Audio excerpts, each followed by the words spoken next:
আসসালামু আলাইকুম। Hello everyone, কেমন আছেন সবাই? যে যেখান থেকে দেখছেন সবাইকে জানাই আমার পক্ষ থেকে স্বাগতম। আজকে হলো আমার বাচ্চাদের ঈদের মতো খুশি।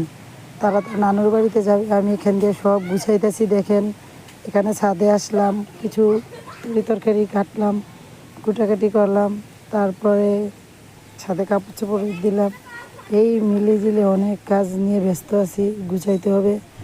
তারপর বাচ্চারা পরীক্ষা দিয়ে আসবে, তারপর বাবার বাড়িতে যাব।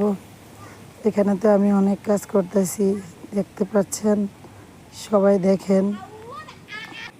আসলে মেয়েদের জীবনটা এমনই, বিয়ের আগেও ছিল তার বাড়ি, যেমন বিয়ের পরেই যে এখন শ্বশুর বাড়ি। এখন শ্বশুর বাড়িতে বেড়াতে গেলে হয় কি, বাবার বাড়ি নিজের বলতে কিছুই নেই। এখানে দেখেন আমি মুরগির জন্য খাবার রেডি করে দিচ্ছি, মানে 2 দিন থাকবো, তো এখানে মুরগির 2 দিনের খাবার দিয়ে যাচ্ছি।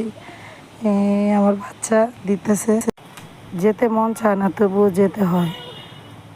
এত সুন্দর, এত কষ্টের সংসারটা রেখে বাবার বাড়িতে যেতেও মন চায় না, কারণ যাওয়াটা হচ্ছে একটা উদ্দেশ্য আছে। আমার একটা বেবি আছে, আমার বোনের, তার জন্মদিন, তার বার্থডে উপলক্ষে আমরা ওই বাড়িতে যাচ্ছি।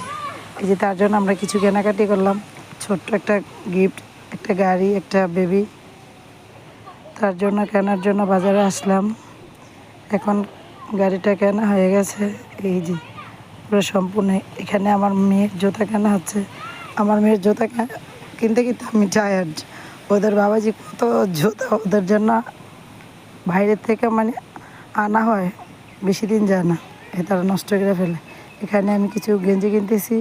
আমার ভাইয়ের ছেলে, আমার বোনের ছেলে, আমার 2 ছেলে, মোট 5টা ছেলের জন্য এখানে গেঞ্জি নেওয়া হচ্ছে।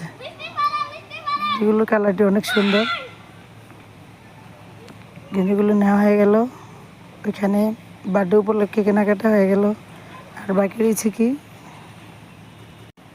আবার কিছু প্যান্ট কিনলাম, গেঞ্জির সাথে ম্যাচিং করে পরবে। কেনাকাটা শেষ, বাড়িতে ফিরে আসলাম।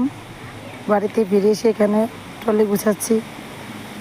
এই যে কাপড় চোপড় গুছিয়ে নিলাম, গুছিয়ে নিয়ে এখন বাড়ি থেকে বের হব বাবার বাড়ির উদ্দেশ্যে। সবাই দোয়া করবেন। এখন আমরা বের হচ্ছি বাবার বাড়ি যাওয়ার উদ্দেশ্যে। আমাদের সব ঠিক, এখন আমরা বেরিয়ে যাব। এই যে আমার মেয়ে বের হচ্ছে, আমরা যাচ্ছি। আল্লাহ হাফেজ।